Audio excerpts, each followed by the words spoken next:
रहना नहीं जानता। वो तो निरंतर कुछ ना कुछ कहता रहता। प्रतिपल शब्दों का आक्रमण चलता रहता है मन पर, और यही आक्रमण है जिसके कारण व्यक्ति कभी भी शब्दों के परे नहीं जा पाता। जहां जीवन की सत्यता का बोध उसकी प्रतीक्षा कर रहा होता। कभी भी किसी व्यक्ति का विवेक, उसके संस्कार, निर्भीकता तथा उसके आचरण की परिपक्वता को परखना हो तो उसे शक्तियों से सुसज्जित करता हूं, पदाधिकार सौंपता हूं। परिणाम स्पष्ट हो जाएगा। प्रभु, यदि आप स्वयं यहाँ कैलाश में उपस्थित हैं, तो प्रतिदिन का संध्या काल पूजन आपके समक्ष क्यों नहीं होता है? पूजित का साक्षात सामने होना मन को भटकने नहीं देता, किंतु जो सच्चे भक्त हैं, भगवान तो उनके मन में, उनके हृदय में निवास करते हैं।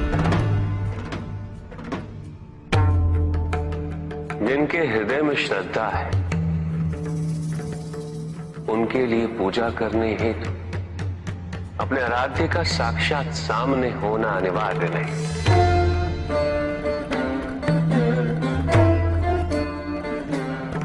वो तो अपने मन के नेत्रों से प्रतिपल उनके दर्शन पा रहे हैं।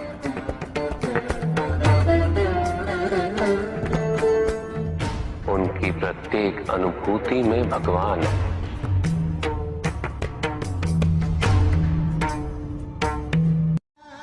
सुख आंतरिक होता है, संतोष आंतरिक होता है। उन्हें बाहरी तत्वों से रेखांकित और परिभाषित नहीं किया जा सकता, आकार से नहीं पाया जा सकता। आकार के आधार पर केवल अहंकार ही उत्पन्न होता है, क्योंकि आकार से तुलना करने का संदर्भ प्राप्त हो जाता है। यदि तुम्हारा आकार छोटा है तो तुमसे भी छोटा कोई ना कोई अवश्य होगा, और यदि उसी प्रकार तुम विशाल हो तो तुमसे भी विशाल इस संसार में कोई ना कोई अवश्य होगा। इसीलिए शरीर या आकार की तुलना करना कभी भी शाश्वत सुख का आधार नहीं बन सकता। युद्ध किसी व्यक्ति से नहीं गणेश, मानसिकता से होता। युद्ध में संघर्ष अच्छाई या बुराई का नहीं होता, सभी में अच्छाई है और बुराई भी है पुत्र। युद्ध तो विचारधाराओं का होता है।